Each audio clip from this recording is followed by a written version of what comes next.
because of COVID and all this lockdown, we've had to force ourselves into this digital kind of framework that we're all operating off now.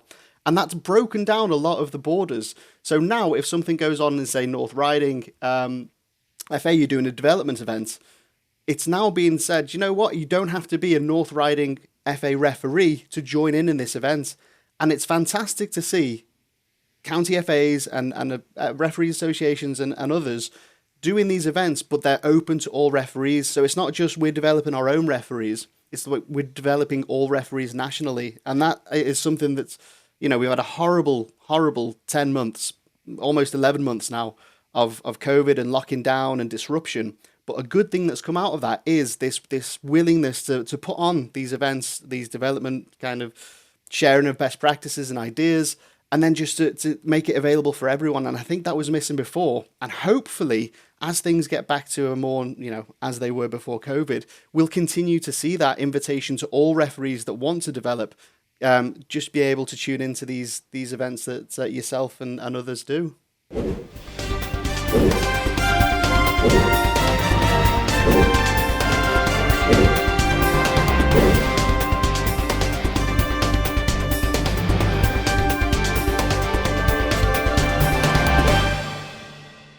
Hello and welcome to episode 22, The Final Whistle, with myself, Nathan Sherratt, Ant Canavan and Martin Cassidy. And today we're really delighted to be joined by the Referee Development Manager from North Riding County Football Association, Ross Joyce. Ross, tell us a little bit about your role at North Riding. Hi guys, thanks for the invite. So Referee Development Manager for the North Riding FA, been there since 2008. And in the summary, basically, it's all things refereeing, so recruitment, retention, development.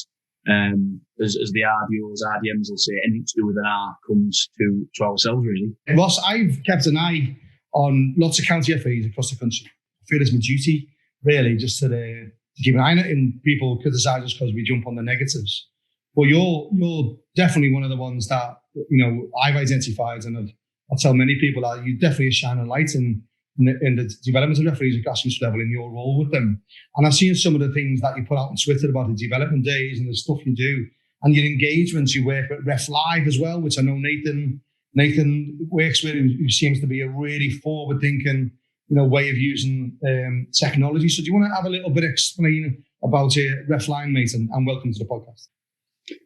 Yeah, thanks for that. So we obviously, the county, I think first and foremost, I'm supported by a fantastic referee development volunteer workforce. That's the most important thing. I'm fortunate that in the role that I have, it's my sort of paid job. But I have a great support network. We have around 12 members of that team, referee development team, who are in roles where they take on day-to-day responsibility of refereeing. So from things from pointing to mentoring to coaching. And various other roles. And then we have a wider team. We have around altogether about 50 people, so mentors, observers, coaches, tutors, who support what we do. And I guess we've built that up over a number of years in terms of the development, retention, recruitment of referees. So we do lots of things, as you mentioned. We have a close-knit team despite the numbers. We work hard. We try and provide all referees with the support that they need from when they take up the whistle from the initial course right through to some of our more experienced referees who've been with a long time. So I see a lot of things where people say, well, it's only young referees or new referees get supported. Well, actually, we believe in trying to support all referees, because fundamentally the majority of referees, as we refer to them as, they're the ones that go out there week in, week out and support grassroots football. So we need to support them, equally as we do with our sort of ambitious referees coming through the system who, in our core groups who want to progress within the game. So, we have a workforce, I think it's around 400 referees, and we've built that up over the years. I think it was 2008 when I joined, we had about 260 when I took over. So the support team that I've got, they deserve all the credit for that, because they go out there week in, week out, and they mentor the coach. I mentioned we have e-learning.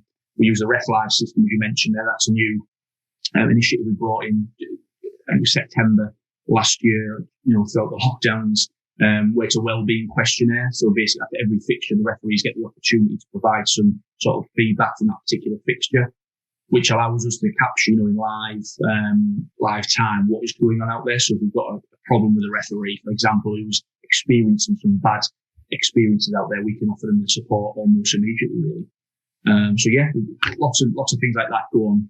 But like I say, that we're only able to do that as a county FA through our, volunteer workforce who, the majority of them receive expense payments and an honorarium at best. The really, the really integral to what we do, really.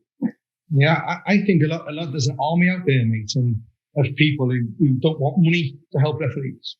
But from our point of view, no one earns a penny out of what we do. And we've got quite a big learning force with regards to coaches, mentors, and other stuff we do.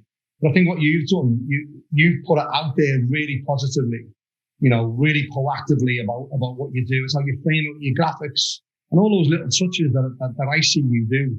It just seems, you're so far ahead of many other county FAs out there. But are you the longest serving RDO now that Dave Waterford has left Liverpool? Are you? The granddad of the RDOs. I think somebody mentioned that about a month ago when Dave left. Yeah, I think it's 13, 14 years coming up. So it's been a long time, to be fair. So yeah, it's a lot of time, mate, a lot of development, and it's wonderful to see, what you do and how you do. I remember right back to when we had that Bill Casby, the older bloke who got pushed over in the cup final up your way, and I remember we were getting a lot of stick because we were putting videos out there of people getting assaulted and people saying, it's not that big. And I remember that I think it was you put a photograph of you, and Bill was in the sling, wasn't he? And you put it out there and you said, look, I've been in touch. And I think that was the first, all those years ago, was that 3 years ago, mate? When I thought, you're different, you're doing the right thing. I think the Bill incident, that was probably 5 or 6 years ago, I think it was. Yeah, that was, I remember that one. Yeah, so Bill, again, as an example, is one of our sort of, seasoned referees, been refereeing for a long time, does probably, 80, 100 games a season. Great guy locally, well known. And, we had that unfortunate incident with Bill, which, again, the local football community, it sort of really, it got a lot of national sort of coverage, as you're aware.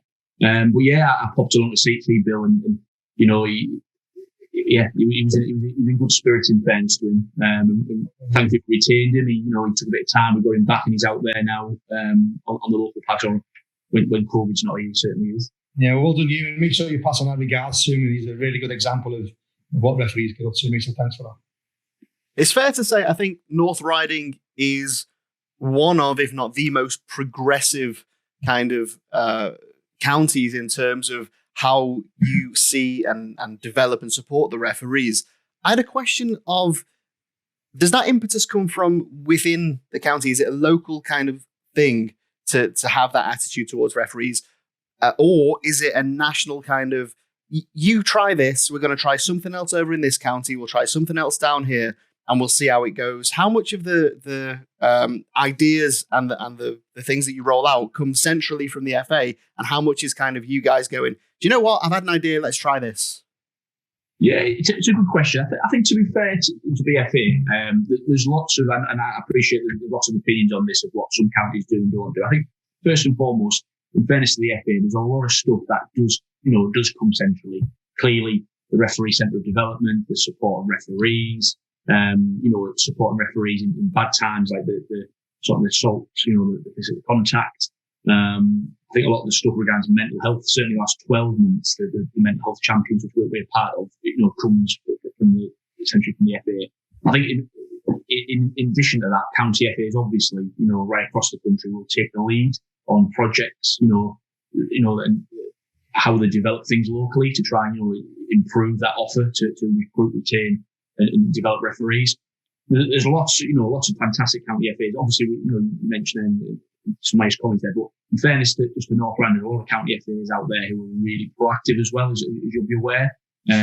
Certainly up in the north, the ones I speak to, you've got the likes of Cheshire FA, you've got West Riding, who do a lot of development, you've got Manchester, you've got Lincolnshire, you've got Durham, Northumberland, further afield. Northumberland have just got a new RDO in there, in Matt Selby, who's come on, and he'll have new ideas. There's lots of good practice, core events, training.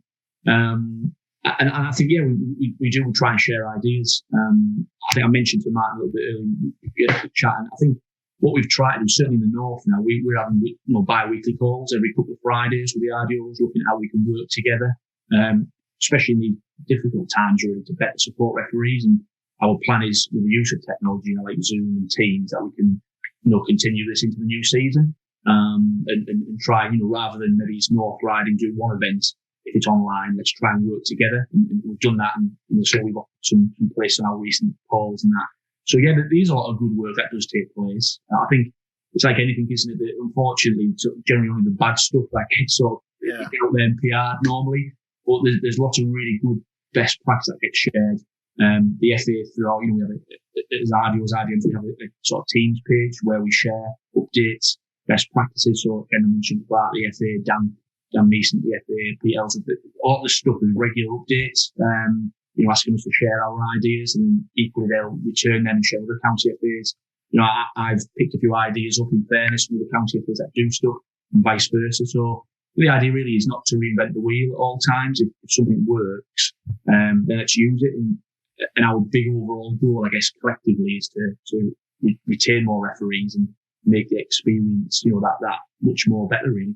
You mentioned there sharing ideas, and I just want to jump on this because it's something that I've noticed recently. Like, I'm talking within the last 4 weeks, that referees associations and county FAs have now started to say, we're doing this development event online on Zoom, which I think, because of COVID and all this lockdown, we've had to force ourselves into this digital kind of framework that we're all operating off now.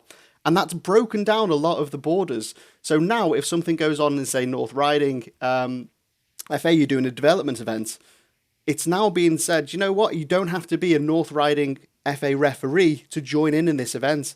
And it's fantastic to see county FAs and referee associations and others doing these events, but they're open to all referees. So it's not just we're developing our own referees, it's like we're developing all referees nationally. And that is something that's, we've had a horrible 10 months, almost 11 months now of COVID and locking down and disruption. But a good thing that's come out of that is this willingness to put on these events, these development kind of sharing of best practices and ideas, and then just to make it available for everyone. And I think that was missing before. And hopefully, as things get back to a more, as they were before COVID, we'll continue to see that invitation to all referees that want to develop, just be able to tune into these events that yourself and others do. Yeah, I think you're right. It's took a pandemic, hasn't it, in essence, to try and get that, that use of technology. We certainly, some of the work we did, our core groups, we would meet on a monthly basis, and I'd have referees travelling right across the county from York, Scarborough, Middlesbrough, York. We're often travelling an hour, 2-hour round trips, a bit more a night. We would have 3 hours with them, we'd feed them. We do a bit of technical on the field of play, getting inside, video clips, speaker, etc. But I think what it's shown now is that when we do get back to that sort of normality, that actually we can utilise this platform, because you don't need to drive 2-hour round trip on a night, you've got work, college, etc. We can actually use the platform to share clips, and I think, like a lot of county FAs, great credit to them. We've been doing this. We've been sharing the function chat rooms, the breakout rooms, to utilise that. I think your point with regards to county FAs working together, absolutely, that's something that we did since last April. We were fortunate that we've had a sort of e-learning platform for about 3 years now, and we've obviously progressed that into the Zoom live sessions, and we've done that. And I know at the moment, because of the pandemic, there's a lot of county FAs, including ourselves, who've got staff on part furlough, so there's not always people around. So yeah, it's about working together. It'll help myself at times if I'm not around and don't have to deliver something every month. So maybe another county FA could take turn. So yeah, some great ideas there. And I'm sure that's something we've obviously chatted as the greater referee development, network to do moving forward, really. I think you just touched on it there, to be honest, Ross. And I had the pleasure of coming down to York to one of your sessions with the third team, and we had a really great night and had the pleasure of meeting all the fantastic support staff that you said you've got, obviously, including Andy Himsworth, who obviously is a great guy. And I think, we should definitely praise a lot of the work he does, which we see obviously on social media as well. He's a great advocate. So I think I think what I noticed though, and you obviously touched again on feeding them and the community that you build there, that's one of the really interesting things that I've found with coming to North Riding and seeing the way that you've done it is the way that there's that real community and that connection. You see all the guys in the green polo shirts and just everything that really all about inclusivity. And I know obviously that'll have been something that you'll have introduced over your time as now the longest serving referee development manager or officer. I just want to know, how much do you think that's helped the referees in terms of feeling connected when they're going out on their own, maybe sometimes on a weekend, and now they can come back to these groups and network? Do you think you've seen an improvement in the way that they feel connected and feel like they've got more support from each other? Yeah, I think it's an important sort of point there. I think what I've certainly done in the team of Dylan, we've tried to at all times, not just, referees pay the £20 and they become a number. That's not what it's about, because ultimately, and I'm sure we'll touch on it a bit later, but we've got football, refereeing's got a really important part to play, from mental health, as you're aware, Nathan. I've sort of this rule not realised just, it's not just refereeing or games, fixture appointments, it's actually what it brings to it. And so I think, for me, it's creating that environment for our referees. As my chief executive and board of directors will tell you, I'm constantly on for them for funding and, putting papers in for wanting more and more all the time. And, I've got a great team. And I think, as you mentioned, a lot of them do it because they love refereeing, and equally probably why we get so much, energy and effort out of people like Andy. We have Jim Allen Kay, Jeff Hartley, Paul Stalker, Matt Cottingham, Jeff Mann, James, and name all of them, otherwise if they feed us, they won't be happy. Those are the guys who are part of that, that day-to-day stuff for me. Then we have the rest of the 40 odd other people in that team who make it up, who, support us doing observations, the travel around the county FA, an hour in the rain, doing reports. Well, we try and create that sort of environment where people feel safe. They come along. We have standards. You mentioned with the dress code. Yeah. We ask our referees to pay, around £100 a season, to get the groups to get those kits. We obviously would help anybody that couldn't afford it. Absolutely. To be open, honest, we had a price plan. We wouldn't single anybody out if they couldn't afford to do it, which we're happy to do. It creates an environment where they come along and feel safe. We have to provide that, you mentioned some refreshments, little things, it's a sandwich, bit of pasta, a bottle of water. If they're travelling and they're trained, they need to be fed and watered, because if we want them to develop and feel valued, then we need to do that as a minimum. So there is cost involved in that, and it is tough at times with the budgets, etc. But we'll pull favours in from sports centres. We'll provide them some referees sometime and make for us, some food. It's about building relationships, and ultimately we get referees who enjoy it. They want to come back. And I think I spoke earlier, there were some comments about, county FAs, they just support the younger refs. And, actually we don't do that. I've give you examples in my club where I've got, referees who were in the 50s. We had a guy who was nearly 60 in it previously, because these people want to develop.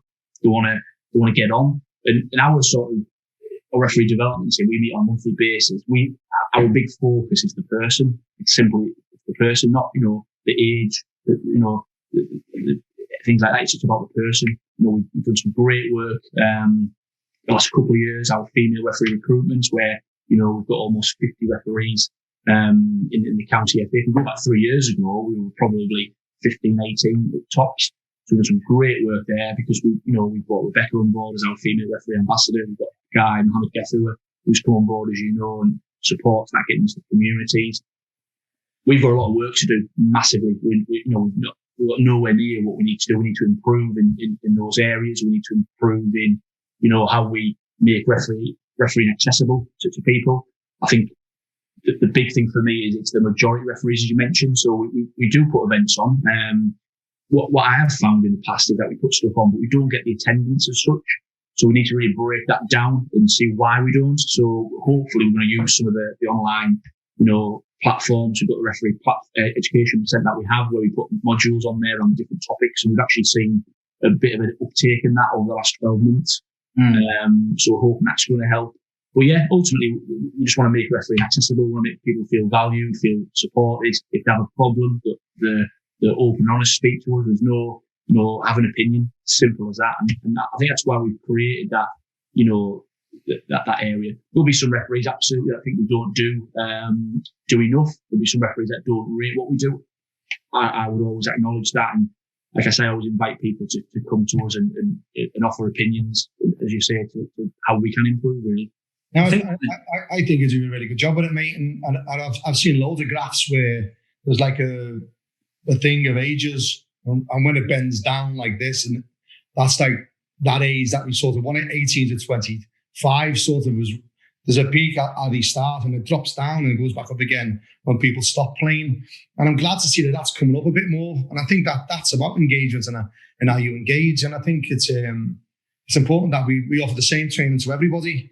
And when I love the whistle documents 5 years ago that we sent into government and the FA was about many things, from banning orders to body cams to assaults, which I'm sure we're going to talk about. And one of the things that wasn't really mentioned as much as it should, in my opinion, is the fact of how the training's framed with regards to engagement. For instance, and again, this would be where you could really help me here, mate, is you can tick a box to say, I don't want to be involved in promotion. And that means you don't get assessed. Is that still a process?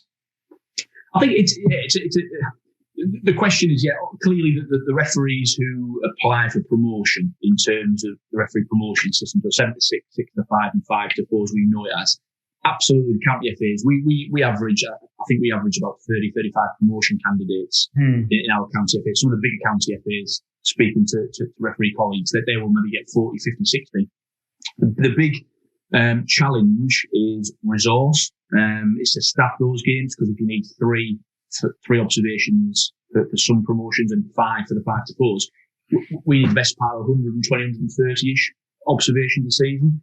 So you've got your workforce, you've only got so many people. A lot of people's workforces in county FAs, as you're aware, do dual roles, so the referee, the coach, the mentor. And that's the sort of the real, the real challenge for refereeing, is they have the same people. So that's where the resource goes. What I will say, I know a lot of county FAs, and we try and do this, and do we do it enough? The answer is probably no. Do we get out there and observe, as you say, assess how we want to class it as the non-promotion referees? The answer is probably not as many as I'd like to do, or we'd like to do with the team, because of resource, etc. What we will do is, I'd never ever get to a point in our county FA where if we had a referee coming to us who was a non-promotion ref and they needed some support, then they would not. The answer would be no. We wouldn't say no to them. We would arrange that. So we've got a mentoring program. If we had a referee who was getting a number of comments from clubs where they feel need some development, we'd arrange that as an advisory, which I know a lot of county FAs do.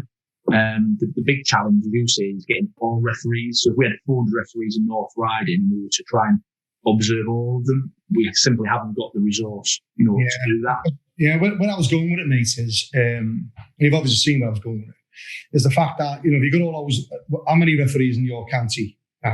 400.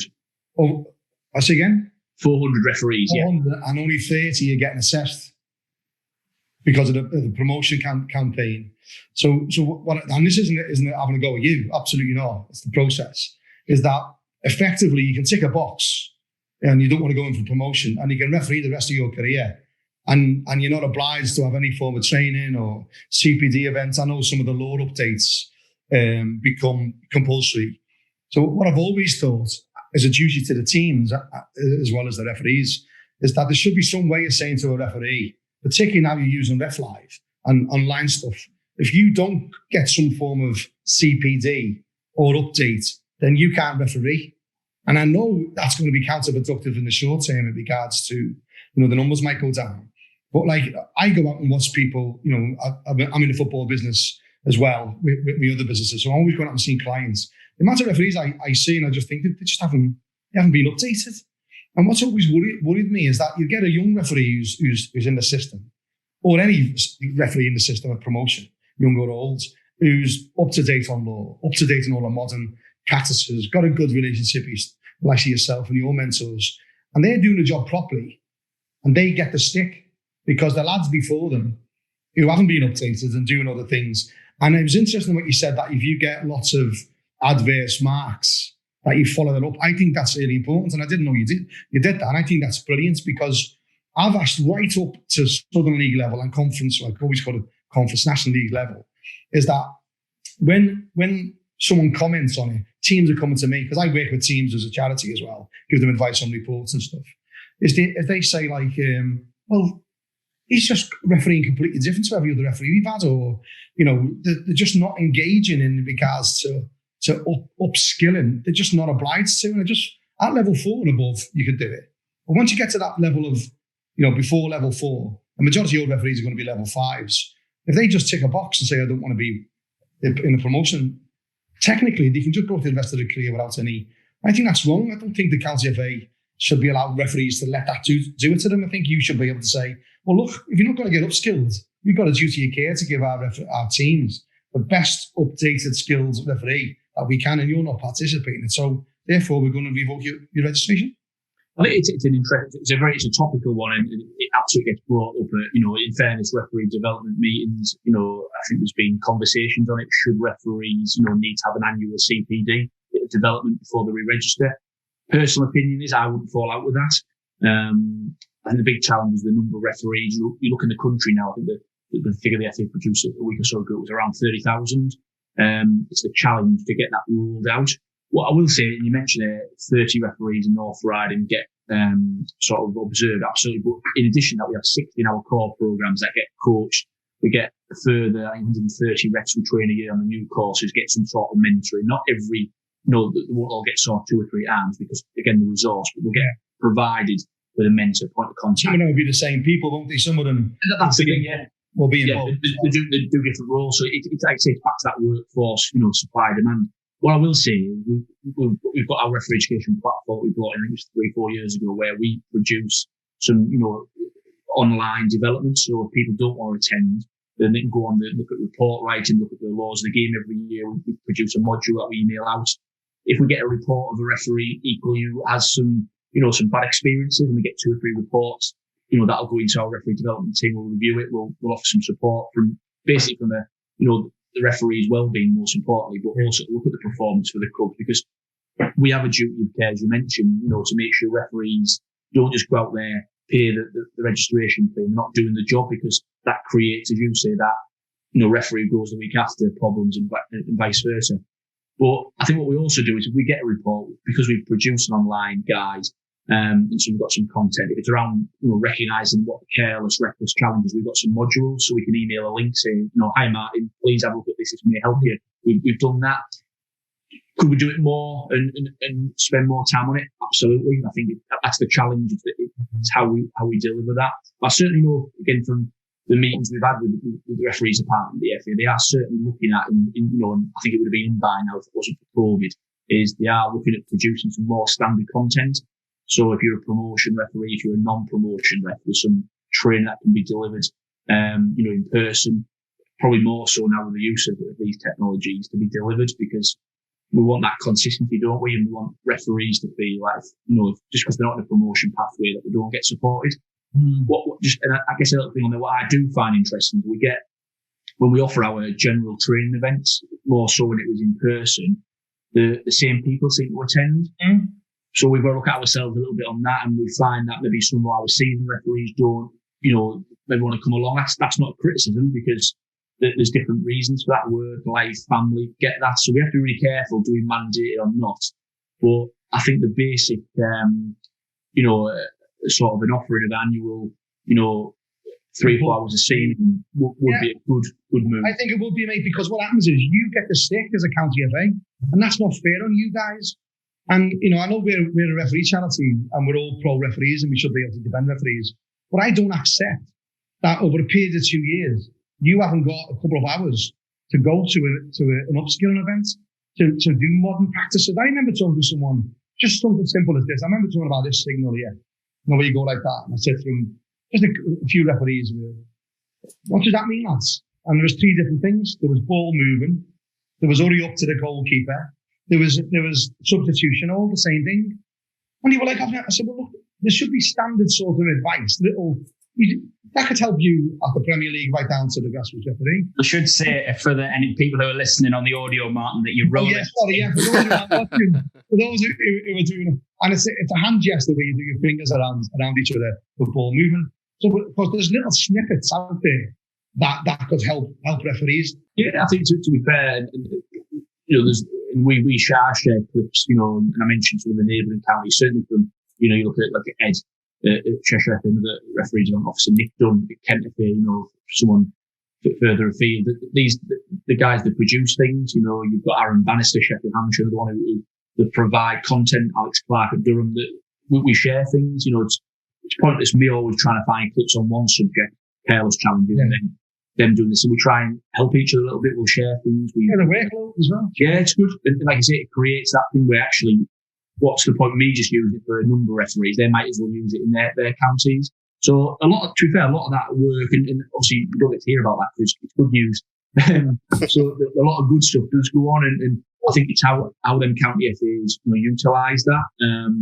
There's a lot of positive stuff like that going on. But yeah, I think back to the initial point, I think in terms of referees having that annual before the register some form of personal development. Yeah, I think that's something which I think, to be fair, referees themselves, I've had referees come to me saying we should have that. Clubs will say, well, we should have a referee that knows the up-to-date laws of the games, because if they don't obviously have the knowledge of the law, they don't apply them correctly, and it causes issues. So yeah, it's a really really good point. And when I first started writing the Third Team blog, which a couple of weeks ago I produced the 75th edition, but one of the first ones I wrote about was the support schemes that RDOs and RDMs such as yourself were putting in place. I wrote about the socks, I wrote about the T-shirts, I wrote about the armbands, and you were really right at the very beginning of this scheme. You're sort of one of the pioneers of that, one of the first counties to roll that out. Now that we're sort of a couple of years down the line, I appreciate that this season has been a lot of interruption and things with the virus and the way things have been. But what do you think the impact of that's been? You've had the armbands, haven't you, for the under-18s referees? Yeah, that's right. Yeah, Nathan. Listen, the armbands. We weren't the first county FA. In fairness, there was a few. I think it was Kent FA and Nick. We saw the idea from. In fairness, but we brought it in quite early. When we first put it out there was a lot of people thinking it's just a tick in the box car exercise, to sort of do that. I think our sort of thought process was a number of four really. One is most important to identify those referees who were under the age of 18. To make people on the sidelines, so coaches, parents, spectators, players aware that they've actually got a minor in the eyes of the law. And the second thing was to create that, as you say, that sort of, that sort of social media, that real campaign that they were there, and then we wanted to work with them. We tried to promote the benefits. What we'd actually find in the early days was a lot of our younger referees, certainly the ones, that were quite tall, 6 foot, etc. Maybe looked a little bit older. They felt that actually it sort of belittled them a little bit. We tried to explain to them it wasn't the fact that if they were tall or whatever, but it was actually about them making them know they were under the age of 18. So as you say, we're a few years into it now, and what I will say, we've actually just as we speak now, we've got a questionnaire out there which is due in this week, where we've asked our referees to give honest feedback on the armbands. Yeah. I think we had about 50 odd people now completed the survey when I checked earlier today. And to be fair, quite a lot of people have put some positive comments, so we'll have some research and a review on that shortly. But from what we're hearing is, yeah, it has proved good, and we're finding that welfare officers at clubs have come to me saying, great idea. Because I tell my managers now that we have to be really careful, because if anything happens, that young referee gets sent to them, and they've got a yellow armband on, you can't really miss it, can you? Then we have to be really careful. So we've found a real positive experience. What we've actually found is clubs and welfare officers, even managers themselves, taking their own sort of lead on it to actually be careful on what they do say to them. Listen, I think we're never going to stop things getting sent at the moment, but I think it's put that little bit of a safety barrier in there. And it also certainly helps at our point of view, at our end, when we get a report from a young ref, and it goes to a discipline panel, and then it goes to our referee, our welfare manager. She's then able to look at that, and then it goes the discipline route and the safeguarding route. And we've had a few referrals to the FA around the behaviour. But I think a lot of it's education. We've got to really, we can find people, etc. But a lot of it's education. And I personally, from the feedback we're getting, we found it really positive. I think what we need to do, we need a little bit more time on it in the next year or two to see how that develops. But yeah, it's been positive. Do you think it's given them a bit of a breathing? Do you think the referees who are obviously wearing the armband, it's given them a bit extra breathing space to develop their technical skills as referees without having to worry about some of the sort of dissent and potentially even sort of physical abuse as well as verbal abuse? Yeah, I certainly think that's the case. I think a lot of referees will see the impact. Let's not be naive on this. It's not going to be the end of the world. You took your armband, everyone be quiet. If that were the case, then that'd be great. But I think what it does do is it makes people think, and we give our referees in the training events that we have, our refereeing courses, we give them the laws of the game, we give them the practical sort of, development that they need, and then the big bad world out there, what they need to say, what they need to do, little snippets of stuff, and maybe before the game, explain to the managers and the sideline, I'm under 18, I've got the armband on, just little bits in there, and hopefully that little sort of, little comment may support them. But yeah, I think it, and it's certainly from the club's point of view, we on our social media, we often put posters out, the flyers, we're going to do some video work ahead of next season where we get some interviews out there, hopefully some quotes to put in dressing rooms if we need to. And I guess it's all really working together collectively because, contrary to what people believe is, they say all referees get a bit of verbal abuse, etc. But actually, we get a lot of people come to us. I've actually had, just before the lockdown, first lockdown, I think it was February, it's about a year ago really, we had actually a manager, Jenny, who's our welfare manager, myself, actually had a welfare officer at the club actually come to us and report one of their own managers that the referee hadn't reported for verbal abuse. And we were astonished. We couldn't believe that somebody actually had said, I'm unhappy, and they put a report, and in the end, it ended up with a charge for that specific person. We did some investigating, contacted the ref, and their own person got charged. We couldn't believe it.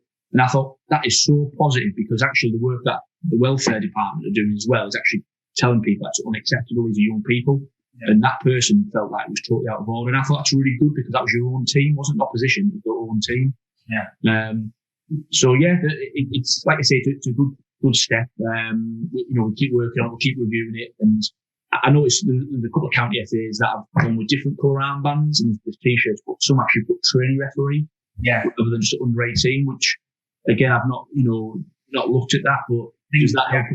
I think Durham put, in addition to the yellow under 18s, they've got a red new referee for a newly qualified referee who is over the age of 18. Yeah, that's Clark with Durham, yeah. So it's another great thing to do, isn't it? So you actually, but yeah, there's lots of good stuff out there. Purple shirts and is it neon socks as well, I think?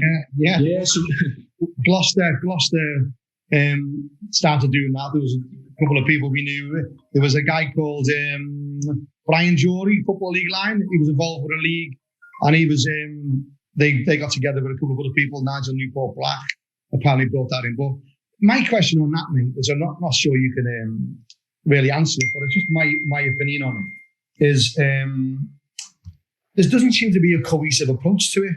It's something I flash, and I know we're going to go on to assault in a minute. I want to talk about assault and how the records and all that sort of figures and stuff. But to me, one of the problems about a cohesive approach is exactly what you just said, Nate. And I'm not throwing you under the bus here, mate. You got one county doing coloured socks, one county doing coloured shirts, one county doing purple armbands, one county doing yellow armbands. I got no idea why the FA hasn't gone to all yous and said, this is what we're going to do. Purple shirts have their own problems, because then if someone's playing in purple, what you do? Because I'm in the business of sports clothing. There's lots of colours out there similar to purple. So I think that's a problem. Green then clashes with goalkeepers. And I've always thought the armband is a really good idea, and I'm all for it. I don't want anyone to think that. But there's just no cohesive approach. And I just don't know why, obviously you're all individual businesses and not for profit or whatever we all are. But I just think it would have had a far more better impact on really addressing the subject from a cohesive approach if the FA went to all ears and said, right, this is what we're going to do. We all wear yellow armbands. That's what I think's being missed here. I think, yeah. Listen, I think you mentioned you've got roughly 50 county FAs in the country, their own enterprise, etc. I think the difficulty is one size doesn't fit all. It's the same as refereeing courses up and down the country and shooting like that. A bit of abuse. You all want to address it. And I just find sometimes, well, if this isn't you, mate, you're brilliant. I love you being on here. Well, let's just get all those subjects out we want to talk about. I've seen it where one county FA comes up with an idea, brilliant idea, and the next county FA will go, I'm not going to do exactly the same, but I don't want to look like I'm copying them. And you get lots, if that's clear, you get lots. And what I get really frustrated by is that when there was a vote of no confidence in the FA, all the county FAs were all tweeting how wonderful they are. So obviously someone had sent out some guidance, and I did some analysis on it. The number of tweets from county FAs went up by about 200% when that vote of no confidence was going on in the House of Commons. Now, if they can all have a cohesive approach against the vote of no confidence, why can't they do it with abuse? This is not you, mate. I think you're great. I'm just saying. No, I think the comment with regards to to the armband, is it a shirt, an approach? My personal opinion is I don't think I understand. Do we all have the same thing so everyone knows? But as long as it's the same in that particular area, like County FA, so if it's a yellow armband in North Riding, if in, for example, Durham it was a red one, if in West Riding it was a purple shirt. I think as long as there's consistency in that County FA, and if it's working, why be the same? Refereeing courses is the same. People say, well, one County FA, the cost is this, a different County FA, that, and there's probably good reasons for that. We've debated this recently because, there's different costs of venues in different County FAs, there's different costs of living in different areas of the country. So one size doesn't fit all, in that respect. I think the most important thing is, from an FA perspective is, and to the counties, is that we're all doing something which is most importantly having a positive effect on the referees, and it's working. And I'm sure, as Nathan mentioned then, he speaks through his business, that as long as it's working in those areas, there's not a need to change it. Yeah, okay, mate. Thanks, Joyce. Yeah, so it's the whole balance between how much you want to be governed centrally by an FA that kind of imposes things that they want to see, and how much you let the satellites, the county FAs, kind of be independent enough to choose whatever they want. But I did want to just go back to what the FA released a couple of weeks ago. They put out a document. It was like the numbers in football, the numbers in our game. And one of the sad statistics in it was 77 referees in the 2019-20 season were assaulted by a player or a spectator or a manager, and they were recorded. There was another statistic that came out that there was as many referees that were assaulted, but it went on to be not proven, or it wasn't followed up, or anything like that. You put those numbers into the course of a season, that's potentially 2 to 3 referees a week that are getting physically assaulted and abused. We saw recently, obviously, the spotlight that the top referees come under in terms of the abuse and potential for threats of physical violence on them. I'm just wondering, what's the answer? I mean, in terms of a county FA, how much of a deterrent do you have to say, right, if this happens in our county, you'll never play in our county again? In terms of the FA, I mean, I know there was a case, it was being, it's one of the most popular across our social media pages, with Satcham Toki at the beginning of the season, if you like, the summer last year, who was punched 3 times, and the guy that did it only got a 5-year ban, which, if you're a referee, I don't think that is enough to put off a potential, someone that's going to punch you. I think, well, if I do this in the heat of the moment, it doesn't mean I'm never going to play again. It means I'll be playing again in 5 years. It's one of those things that for referees that'll watch and listen to this, what's the answer there? Because we feel we need to be protected from something like this happen. You had the chair of the RA saying it's just a matter of time before a referee is killed. We had a guest on the podcast many episodes ago from Holland, where an assistant referee was killed by a group of angry players. So there's lots of people out there that say it'll never happen, it's not as bad. And on the other hand, you've got people saying, look, here's an actual example of the extremes that it could happen to a referee. So in terms of like North Riding, what's your general experience of assaults been, and where do you think we're going with it? Yeah, it is a big area, and I think just to assure people, I know referees are the ones that we need to make sure that they feel safe in the role, because obviously we want to recruit, many more new referees once this pandemic hopefully moves on. I think as you rightly mentioned, the numbers in terms of the 1920 season, the FA have produced that stat in terms of 77 referees or 77 reports of an assault on a match official. I think what we've got to do, and we'll break this down a little bit, we're really careful on this, because that's 77 reported assaults. There's a small number, I believe, within those 77 that were not proven, but for whatever reason, that's not for me to go into that. But yeah, that's the stat.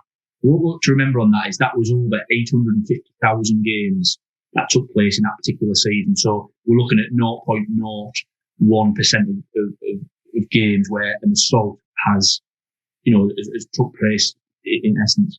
The big thing is we've got to remember that every one assault is more than enough. It's absolutely don't put that at all. It's absolutely I know the experience and what the effects of those assaults have on the individuals. Personally, as a young referee, I was subject to something similar, where I put a punch thrown at me as a young sort of 17-year-old. So I've been there and experienced it firsthand. And as Mark mentioned, I've also spoken to referees who have been on the end of some of those things. But what I think we need to do overall is look at it in the grand scheme of things, that it's 0.01% of that 800,000 games. Now, there's many, many more positive experiences that take place on a week in, week out basis. We don't often hear, because it's good news. As I mentioned earlier, we all only seem to hear about the ones that are bad, but for the right reasons.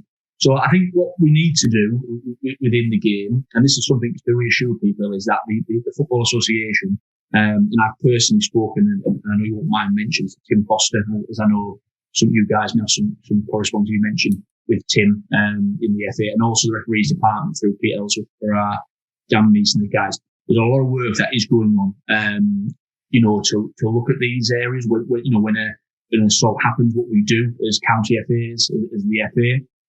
I think fundamentally for sort of North Riding, what we brought in a number of years ago, we have a support hotline.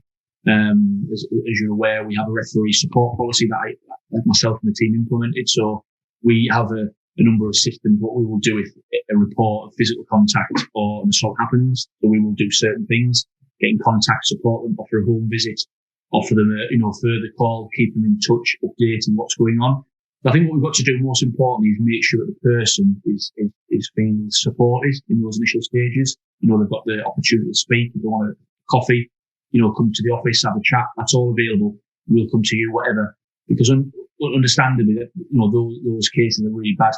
When you look at the numbers, as we mentioned there, and I think in terms of, you mentioned 2 week nationally, if you look at those numbers, break them down.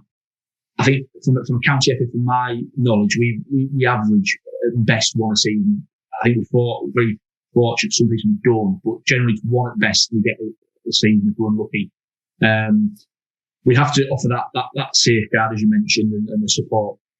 I think what it then comes down to, I think after that for the referee, when you've been involved in that first hand, is what happens after that. Because I understand that people look at the sanction and sometimes they're not happy, and at times could there be more. I think in fairness to the FA, and I think they came out and said this, that they understand that area of work needs to be reviewed, it needs to be monitored.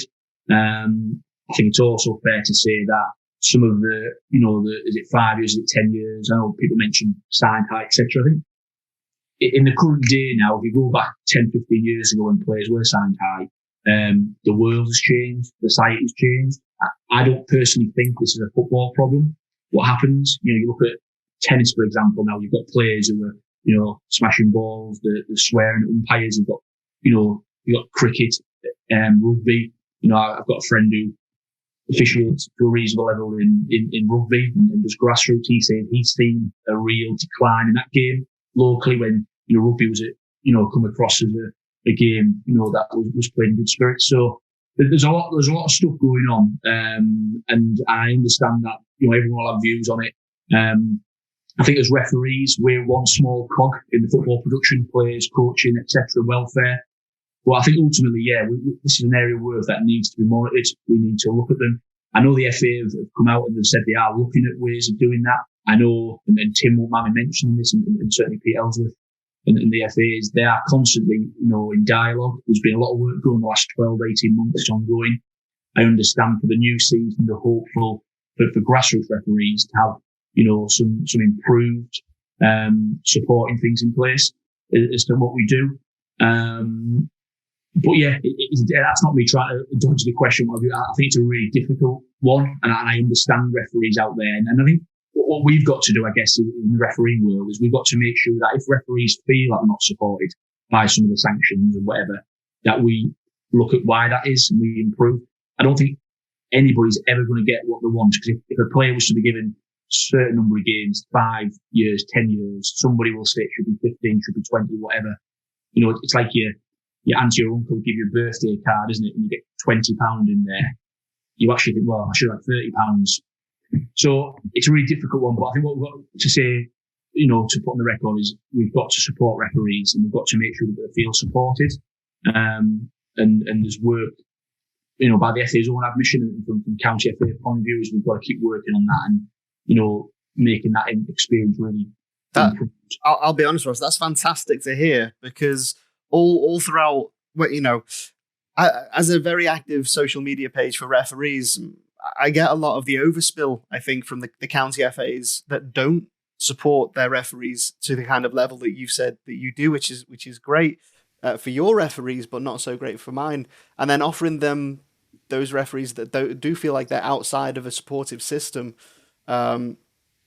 Maybe I'm exposed to more referees getting assaulted than the average. You say in your county you had one a season, and I do get a lot of the pictures and the reports and stuff like that of what happens to the referees.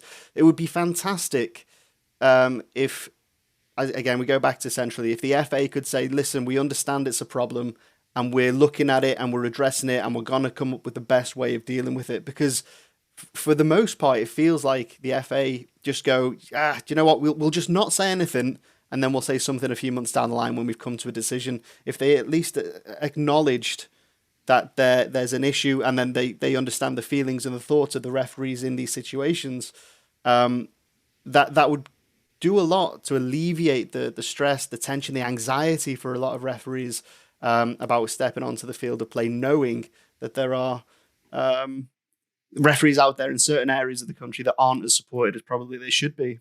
Yeah, it'd be remiss of me not to challenge these statistics and all that. I'm not saying they're lying and not like that, but I'm very vocal about it. I get a lot of stick. The charity gets lots of stick because all we seem to do is talk about the negative side of refereeing, which isn't the case, because we'll big up the FA. And I've said it on TV, I've said it on radio, I've said it even in the Times newspaper. I've said these words.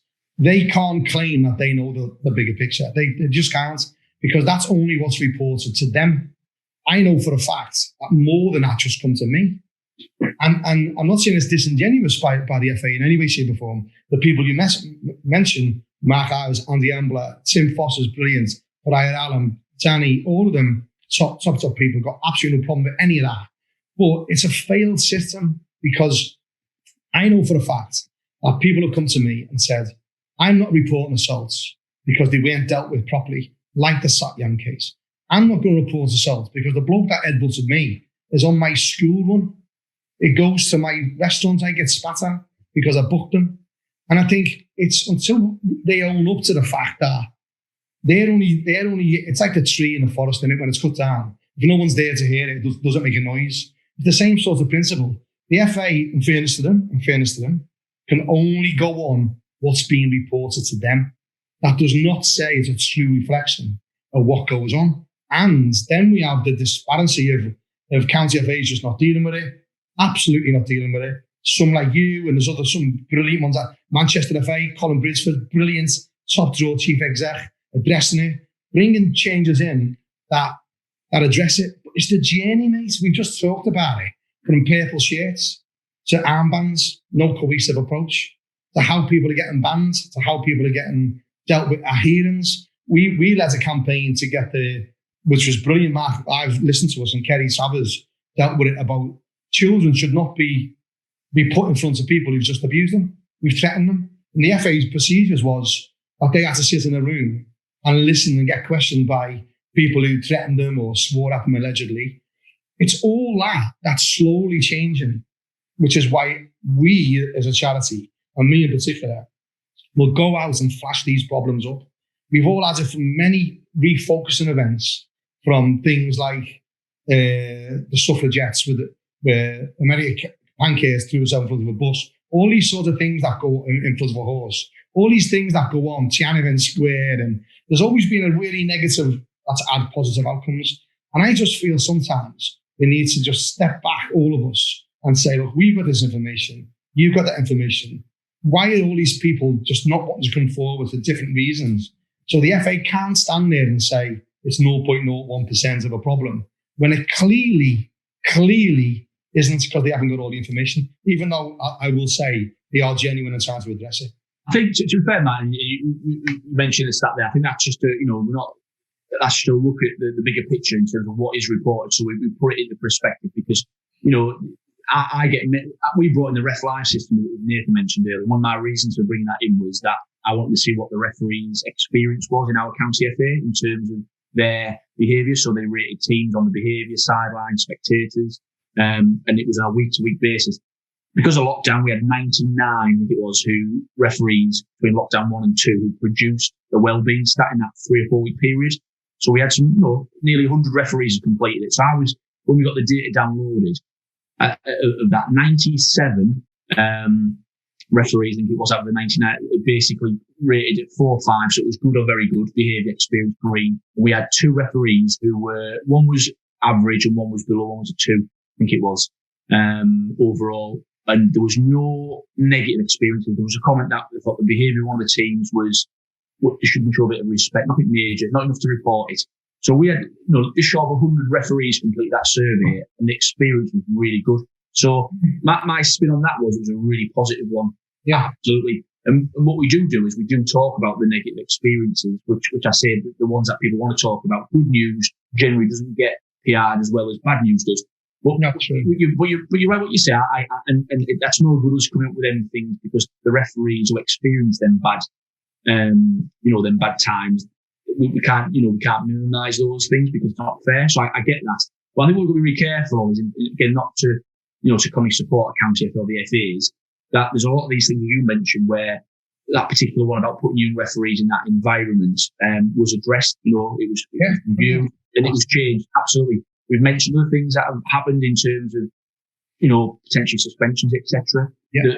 Those are getting reviewed. They are listening. So you have to really be really fair and balanced on it, as you say. And I think by the FA's own admission in the state of the in the county FAs and referees, there's always a way of improving. Absolutely. Yeah. I don't think there's anybody that I speak to, including Tim, Pete, Dan, for the guys, we have our meetings, our Zoom calls, and we meet up. Is everybody in this game, and you guys as well, by doing this sort of podcast blog, we're all in it because we want to make the experience better for referees, and that's what we're all trying to do. We're never ever going to get to a point, I don't think, because like I say, this is the whole issue we talk about here are not a football problem. They're a general society problem. So what we need to do is we need to be really, look at it all. And again, I know we've had conversations and we've shared on body cams. People say, will a body cam, will that increase it? I've listened to the reasons for them. I've listened to the reasons against them. I can see both arguments, absolutely. I've mentioned before, my personal view is when we look at it all, there's no other football federation, association in the world that uses them. You look at the police, the traffic wardens, etc. Does it stop people actually doing what they want to do? In the heat of the moment, they get red mist. Are they going to stop them? Probably not. But I do understand the argument. And my personal view is if we are looking to try and improve that experience and try and we've got some funding or whatever, is utilise that better by, as Nathan knows, the mental health side of the game, the mentoring. The online training, you mentioned it sort of 10 minutes ago, providing referees with a platform to do some CPD. There's all ways of doing that. And, but I think for referees who watch the blog and stuff, it's just they count the FAs and you bring, well, I don't know the ins and outs that, I'm not here to comment on individual sort of cases. But I think collectively overall is that if referees don't feel that they're supported, then pick the phone and speak to their county FA. You know, if they don't think it's the referee development officer manager, speak to somebody else in the department, the football development manager, the chief executive, the welfare. Because trust me, I know from speaking to my colleagues, and they told me good saying that, but there is support there. And if they don't think it's there, then they need to go further. Absolutely, because every referee who we, as a county FA or the FA, train, we want you to feel supported, want you to feel valued. And, you know, I get some referees who come to our county FA and say, can we come on your training night? You know, we had a few guys a few weeks ago, and you know, I've got no issue with that. We have to be careful on the numbers, you know, for delivery. But yeah, absolutely. Likewise, some of my guys and girls have gone on calls with the county FA, you know, that they've advertised something and they've jumped on a call. I think it's about supporting people and making sure that we've got that support in place. Doesn't matter whether you're a North Riding ref and you maybe go to an event in Liverpool, Manchester. It's about the person making sure they feel valued, and that's where we are. But listen, I do acknowledge, I know it's a tough one, and I get lots of correspondence from referees, you know, including out my county FA, to be open and, you know, to be fair on it, where they're not happy on certain, you know, disciplines. I think just a stage further on that, because a lot of people think, oh, well, it's the same county FA panels, or they don't know what they're talking about. But in fairness again to the FA, they've gone through a great piece of work over the last 4 or 5 years. I think Mark Ives, as you mentioned, brought this in, where county FAs now need to have on all their panels a non-independent. Person who's on a panel who basically, you know, is not connected to the county FA. So we in our county FA, we promote that massively, because we want somebody who is independent, who on them panels, who basically it can be objective on it. So, you know, they're not connected to either party. And I think the more we go on now, we're seeing more people, referees, but for assaults on referees or for physical contact, county FAs now need to report all those incidents immediately to the FA, so the FA can run them. And what the FA do is they have a number of chairs who specialise in dealing with these cases, as you mentioned. So it gets taken out of the hands of the county FA. So it's an independent person leads on that. They chair it with people. So they're trained, they're developed. There's a more consistent approach to sanctions. There's the sanctioning guidelines, as you mentioned there, which the FA put in place, which are there for county FA. So there's lots of good work that goes on. And like I said, I understand, you know, there's always improvements can be made, but we just need to be really fair and balanced. I keep saying that, you know. Yeah, absolutely balanced. Because, sorry to cut the question, mate, because I hear it all the time. I get it. People get in touch with us to tell me to put stuff on the Facebook page because they're scared of doing it themselves. I would say 30% of the content I put out, someone else has asked me to do it. And why that is because not all county FAs are blessed with an RDO like you, an RDM like you. They're not. My RDO that I had hated each other, absolutely hated each other, and not to do with refereeing. So I would never go to him. And then we have people saying, and this isn't just one county FA, we have referees from all over the country saying the same thing. I've never had a cup final. I've never had a long service award. Not just one. There's this sort of thing that happens where if you fall out with an RDO, they'll hold that against you. I know, don't expect you to comment on it. That goes on. Just stop on that one, because I think it's worth me commenting on it, because I think, to be fair, and I understand people will have things. What I would say is, and listen, I don't know the individual case, and you know, I'm not going to comment on it, but I think just to think of an overall view, I think in county FAs now, certainly in North Rhine, I know there's many other county FAs do it, because I see it and we speak about it, is county FAs are made up of it's not just the referee development officer or manager. We, in North Rhine, we have our referee group, so no one person makes any decision. Now, I understand what you're saying, that there'll be things where you think, well, that person could influence whatever, but ultimately, county FAs right across the country have support staff, they have development team people, they have a committee, you know, there's process. So if people do feel like that, and I keep saying, I guess in my county FA, some people may not be happy with decisions that we make, and you know, we try and be fair. You know, everything's done. I don't personally make any one decision over finals. It goes. No, you don't know. No, you're different, aren't you? Some county FAs, they go back to Colin Bridgeford, they're getting rid of referees committees and all kinds of committees. Because what you're finding is some of the people who are on committees, discipline committees, referee committees, are also with the RA or similar. The RA has even got positions on council when they don't represent the majority of the people in this country. The RA represents probably 20% of the referees in the whole country, but they've got a representation on the council, which I think is wrong. But I think what's happened is over the years, we've just let it just go on where people complain, I see all the time, there's a tweet go off in County FA, well done to this referee, we just got this game. When I know there's other referees who might have got promoted to a far higher level, but because that County FA's had a fallout with him or her, it doesn't get pushed. And that's that's real. I'm not saying you do it, mate, but what I'm saying is, they haven't got time, and now we're getting more and more. How many County FAs have not got an RDO now? 8. That's going to go up. That's going to go up. But you've proved that you're in that role for the right reasons because you've been there so long. You're a wonderful, wonderful example of how it should be done right. But from our experiences, they won't go to a County FA and say, oh, that RDO is rubbish. They're scared of getting sent to the shite clubs, poor marking assessors that get put on them. This isn't just a one county complaint. This is all over the place. Funny enough, not from your county. Yeah, but again, man, I think you listen, and I'm not privy, as you say, to some things, but we've come just in football, referee coming so, from, you put that as politics, whatever, so far the game now is I'll be amazed from the RDOs and the county FAs that I know, there's a lot to, and you mentioned a couple and I've seen stuff previously, but there's a lot of good stuff that goes on out there.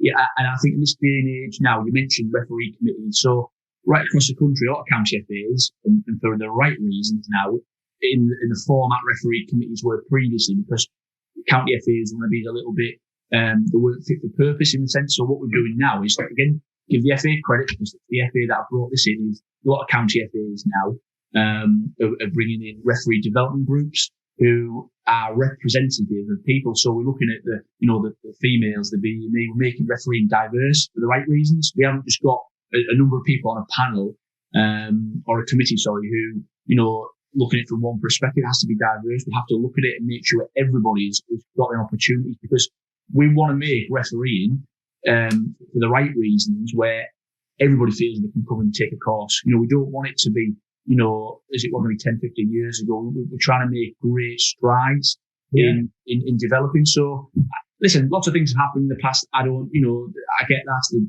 But I think what we need to do is look at the future, be positive. There's some good changes coming, hopefully.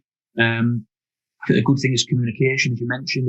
It's challenging speaking over it in that manner.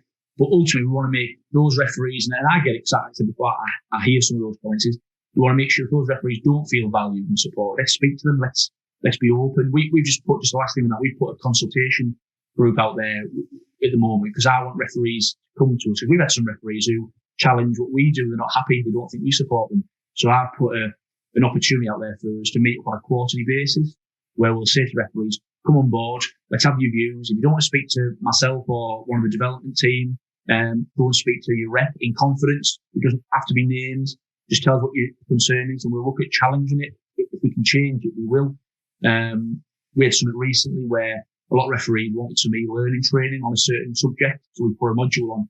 Referees were a little bit unhappy on the county fees. They felt that the clubs weren't happy on this mind, but the referees felt that our fees hadn't been updated for a number of years, and we got quite a lot of people who they put a good, strong case across. So we looked at it and we increased them. Unfortunately, the COVID pandemic kicked in, so the county cups didn't take place, but we've done that. We had a thing on mental health. Some referees felt we needed to put something in the lockdown, which we were already looking at. So we implemented, Matt Messiahs, we had Nathan involved from a well-being perspective. So we put some sessions on. But yeah, we just got to be open and honest. We don't always get it right. We can make changes, but you're never going to please everybody.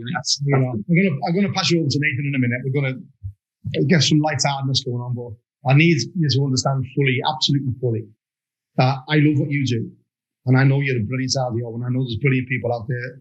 And you really are. I know you just not that sort of bloke. You're brilliant RDO. Many people can listen. And I know people have a go at me and us because we always go on the negative, which I'll take that. But there's always a little expression that says the squeakiest wheel always get the oil.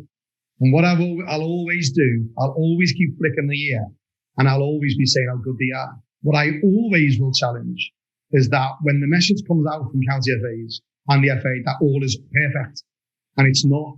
And that's why I do what I do purposefully, is that I like to put on a balanced view about things that aren't getting addressed. And I'll always put up about positivity. So when I do go out and I have conversations behind the scenes with people saying how wonderful you are.